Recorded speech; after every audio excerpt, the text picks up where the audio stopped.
a spiritual approach to emergent technology written and read by Unicole Unicron. Please consider purchasing the book or donating to UNICULT if you can. Genetic alteration and healing. Of all the technologies, genetic alteration technologies are some of the most important technologies to look at from a spiritual perspective. It is very clear to most people that editing the genome is playing God, and to do so without serious retribution, we must also be like God. As I mentioned previously, we have no technology on this planet by accident. Humanity was given the information about CRISPR-Cas9 on purpose to prepare us to conceptualize of what is possible. The process of CRISPR-Cas9 is a natural process of gene editing that scientists have learned how to hijack. CRISPR stands for Clustered Regularly Interspaced Short Palindromic Repeats and is a repeated element of DNA. It was found that when a virus enters a bacteria, the bacteria then transcribes the information of the virus's DNA onto RNA. The RNA, equipped with the knowledge of the pattern, then guides a nucleus, Cas9, to cut the sequence whenever it appears, protecting the system. Scientists have partially learned how to hijack this process. They can currently use it to edit genomes of the cells and repair malformed proteins. Ideally, in the future, this process could become very precise and could allow scientists to cut out any undesirable genome sequences, which are theoretically related to traits, and replace it with their own DNA template. The concerns for this type of technology are valid. Most ethicists in this field say that it is okay to use gene editing to eradicate disease, but they draw the line at designer babies. As certain traits are glorified by the community, naturally born children would not be able to compete. Additionally, governments could use the technology to create super soldiers. We will address these ethical concerns, but first we must orient ourselves in a UNICULT understanding. Each person is valuable because they are unique. Biology has not made any mistake in this case. Some diseases cause undue suffering and should be truly eradicated, while other things that we call diseases are actually just sensitivities or alternative ways of being that we reject because we cannot hold space for them. People with disabilities and differences hold a different frequency and show the power of unconditional love and preserved innocence. They weave a special thread in the tapestry of humanity. I am not arguing in one way or another. The decision to have a baby with a disability should be up to each parent. I'm only reminding us that embracing diversity while eradicating harm is the key to Unitopia. Technology and progress can be a good thing if we do it from the perspective of benefit rather than detriment. There are a lot of factors to consider with regards to gene editing, and it will take us a long while before we realize the mistakes that we are making. Luckily, we are not alone in this universe. Humanity itself and all the creatures on Earth were created with advanced alien gene editing. Aliens who are aligned with All One can and should be called on telepathically to advance this science in an ethical and beneficial way. Homogeneity used to rule our societies and our minds. There was a singular idea for how to be. But as technology and the internet offer unlimited data streams and infinite customization, we splinter off into finding our unique interests. As we discover our unique interests, we also discover our true, unique selves. In an advanced spiritual society, gene editing will be used to allow for the greatest spiritual expression in physical form. Our glorification of certain traits like intelligence and height is a material obsession. We believe that being smart and tall will make you a more valuable person. Our spirituality is that of physicality. But as we disentangle our spirituality from physicality, we can more easily see the truth. We will see the truth that we each have equal amounts of value as unique individuals, and the truth that our souls are as each unique as possible. This uniqueness is our true power. In the future, the glorification of differences may actually be so intense on the other side of this binary that we go the opposite route and create what people today would call freaks with our genetic experimentation and expression. But true balance will be achieved as we allow for the technology to allow for our fullest spiritual expression rather than for specific, socially glorified physical traits. As we ascend to the place where this technology will be available to us, we will no longer desire to create super soldiers as weapons, and instead desire to create the most enlightened humans possible. There will be no competition, as in a world where this is the goal, there is peace and harmony for all. Cloning. Cloning is the biotechnology of creating a new molecular organism by creating a genetic copy. It is common in nature and horticulture to create clones as a form of reproduction. Scientists have been able to clone mammals since at least the 1990s. Twins are natural clones of one another, and by understanding the relationship between twins, we can more easily understand the implications of cloning. Despite sci-fi television stories, creating a clone does not inherently mean that you are replicating the same consciousness into that clone. Two separate embodiments of the same system will develop significantly different experiences based on that embodiment. Studying the similarities and differences between twin and clone consciousness will allow us to understand the potential for digital consciousness and how it differentiates between systems. Auditory frequency healing. Everything is frequency. Sound waves are frequency manifest, and within certain ranges can be heard and even felt within the body. Each sound makes a shape. This shape can be seen when the sound is reverberated through a metal plate with sand on it. These cymatic depictions of sound show the complex patterns that each note carries. Sound can be used to levitate heavy objects, and there are some theories that, in a sense, 3D cymatics are what give shape to all physical matter. This aligns with folklore and religious reverence for the Word as the all-powerful initiator of creation. The universe is made of light that expresses itself in different frequencies and different wave types. Our conception of light is only the visible spectrum within the electromagnetic frequency. Sound waves and gravitational waves are co-creating spectrums of frequency that work alongside the electromagnetic frequency range. There are many densities of waves that create many dimensional realities. Just as our ability to see colors will increase as we become awakened, we will also become personally and culturally aware of many other wave types that operate similarly to the waves that we know. Observing a light wave makes it a particle, thus bringing it into physical reality. As we observe more frequency types, we will manifest them into our different realities. We are conscious creators. Sound is the most accessible of the frequency spectrums for healing. Sound travels through the medium of air, but it also resonates with the frequency of the universe, radiating out instantaneously through all of creation. Our thoughts, which are on the electromagnetic spectrum, also work in this way. We are all one.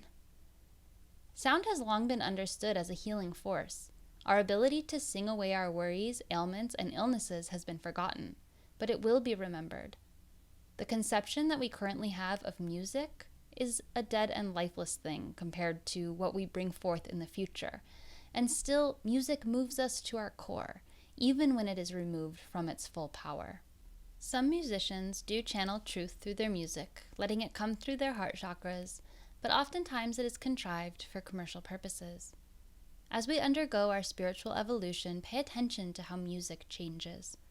Currently, music is getting more vibrant, intense, fast-paced, and full of sounds and information. This shift is reflected in our daily spiritual downloads of cosmic information and reflected into our absorption of information in our internet scrolling habits. Those who find delight in seeking information about the world and the state of our affairs will resonate on this type of music and song fragment. Others will be overwhelmed by the amount of information coming in. They will need time to process and digest. These people will resonate more on ambient music, singing bowls, and other gentler sounds of healing like whale songs and simple instruments like flute music or sonic chants. For a time, corporate overlords convinced the masses that only certain types of very talented people were to be celebrated musicians. They took the power of music away from the people, and many people felt afraid and nervous to sing or play an instrument. But thanks to accessible technology, music creation is in the hands of the people again, where it belongs. We have seen and will continue to see massive innovation in music. Music is a reflection of our state of mind and our state of health. It is also a reflection of how we see ourselves as co-creators in this world. Ancient cultures knew intuitively and scientifically about sound healing. There is significant evidence that points to the Egyptian pyramids being sound healing chambers. Specific frequencies, combinations of frequencies, songs, and healing sonic devices will be used in the future. Complex technology and intuitive sound healing paired with energy work in combination with plant medicines and shadow work will likely be the predominant healthcare system in the future. Light healing and photon chambers. Light is information. Vibration is life. We will gain an entirely new awareness of light in the upcoming years, and it will completely change our entire education model and approach to science. Our ignorance is due to limitations in our ability to perceive reality. Our minds are under duress of at least a couple hundred years of intense psychological manipulation that has limited our ability to understand our surroundings. This psychological limitation also puts limitations on our physical senses. Our eyes are sense organs that the seeing rely heavily on. Eyes can sense and interpret a small selection of the range of electromagnetic radiation. We call this small section visible light. In fact, the electromagnetic spectrum far exceeds our eyes' capabilities. X-rays, microwaves, cell phone signals, Wi-Fi, etc. are all light, but we rely on technology to interpret and interact with these unseen ranges of light. As we free our minds from the psychological confines of restriction, our sense organs will adapt and awaken to be able to sense and feel every potential frequency of light, not just the limited visible light spectrum. Our eyes will see new colors, and we will have new sensations in our bodies that will allow us to experience and interpret other forms of light in new ways. As we develop these sensitivities, we will see clearly just how barbaric our current electromagnetic technologies are, and we will have to refine them to be aligned with our energy bodies and with nature. This new sensitivity will be a hindrance for those who first experience it.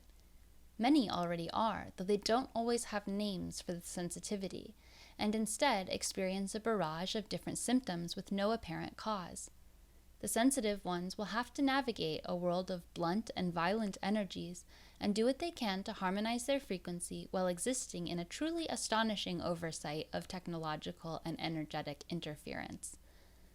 But as more and more people come online with their sensitivities, we will eventually be forced to re-examine our communication technologies and align them to be in harmony with natural frequencies. This alignment process will be our first step to uncovering the most powerful technologies that anyone will live to see. The light revolution will be a revolution of seeing and understanding light. It will be a spiritual, technological revolution, and those who live to see it dawning will be very lucky. Fundamentally, light is conscious information. How we perceive and interpret this information is what gives us all of our thoughts and experiences. Integrating information is currently painful. Humanity isn't used to this type of transformation. As spiritual healers, shadow workers, and newly awakened people work to heal their trauma, integrate their child selves, and ascend into their higher selves, they are doing excruciating work. They are on the forefront of this new frontier of light. The abject pain of integrating a new consciousness and letting go of the old, while maintaining compassion and unconditional love, is the key to this new technology of light. Photon chambers, as designed by YouTuber Arcturus Ra, have the potential to awaken individuals to their highest reality by simply blasting them with the correct, complex vibration of light. This technology is currently limited because unless it is done with perfect wisdom and consent, it would easily drive someone insane. For a photon chamber to effectively enlighten someone, the quality of the light would have to be such that it not only activated the new light body, but successfully and gracefully disintegrated the old, all with the full consent and awareness of the participant's conscious mind. We are currently going through a galactic version of this technology as a collective on Earth. The sun is emitting a complex quality of light that is interfacing with our DNA, and as their vibrations match, we are being activated. The work of integration is our responsibility, though, and our minds must comprehend the changes and accept them before we can move on to the next stage. It is incredibly uncomfortable and slow-moving because there is only so much change that humanity can take on a weekly, daily and hourly basis. As we learn how to integrate higher and higher qualities of light, the process of conscious integration and disintegration will become easier and easier. This process will cease to be painful, and it will simply be another part of our enjoyable existence. The technology that we create to assist us with this process will help us understand ourselves. Through this interpersonal relationship with light and transmutation, we will gain an entirely new perspective on reality that will create a truly unprecedented awakening for our species and our connection with what is possible. I have absolutely no ability to predict the types of technologies that will exist beyond this new understanding of light, because it will be a quantum leap, far outreaching the confines that my current place in history poses. I am simply limited in my ability to see the future when it comes to this jump, as it will be astronomical and reflective of an entirely new timeline for humanity, far beyond the limits of this reality. It will be a golden age of light. Decentralization. Decentralization is the future. While the world is currently unified under similar systems of thought, it will not be that way forever. The proliferation of media and technology to spread ideologies and systems of value has worked very well to align us in the religion of materialism and productivity. To understand the pattern from centralized consciousness control to decentralized subcultures, we can look at the trend in music. Traditionally, music was created by everyone. Tribes would get together and create songs and dances. As music became a commodity, it was centralized and owned by corporations. Teams of people worked with expensive technology to build bands up to look as impressive as possible.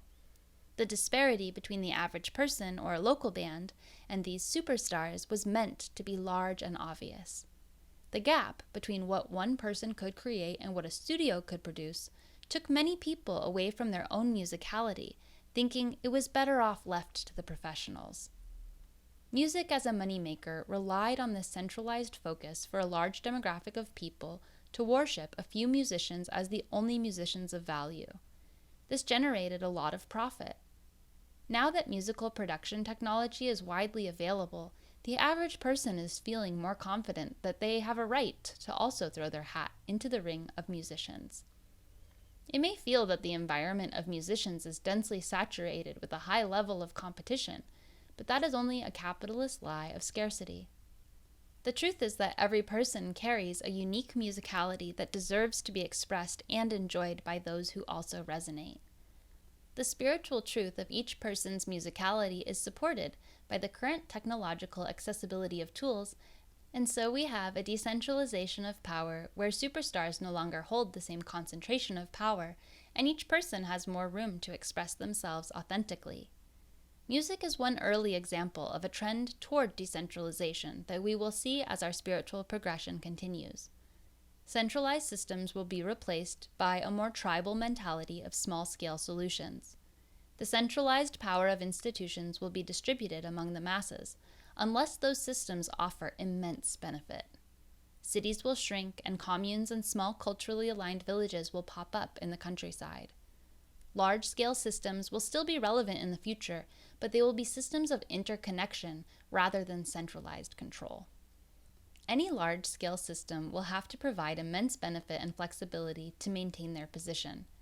For instance, we will benefit immensely from mechanisms of intelligent resource distribution. Centralized systems such as large-scale agriculture will absolutely fail, as it is not aligned with natural processes. Thus, we will move toward decentralized, small-scale organic farms. These small-scale organic farms could update a global system with their excessive produce, and that large-scale system could connect each farm's abundance with each community's needs. Interconnected systems have a lot of potential to help us evolve as an interconnected species.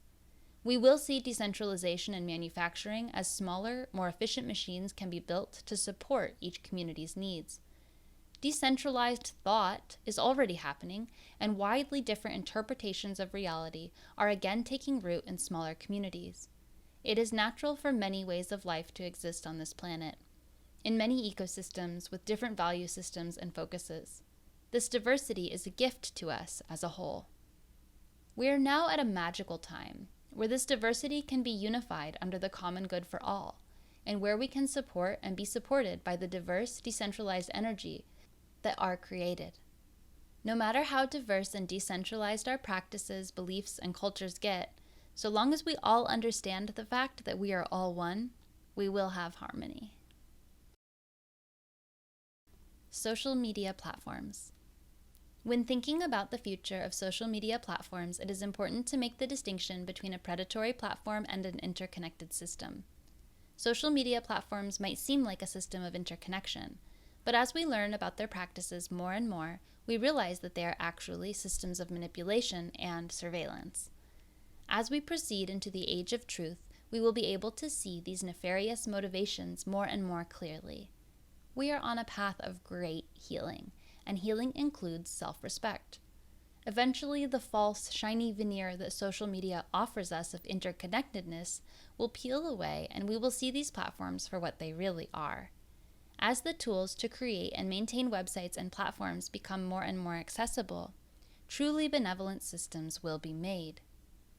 People will be able to see and feel the difference between predatory and benevolent systems, and they will flock to those systems which actually serve them. The future of social media is amorphous, and it will be ever-changing as trends of society change. At the root, it will connect us with those who share our same values and interests, entertain us, and allow us to express ourselves authentically. Eventually, ego-based forms of expression for the hope of admiration and likes will fade as we evolve, and we will find instead that we enjoy building communities of mutual support more than competing with one another.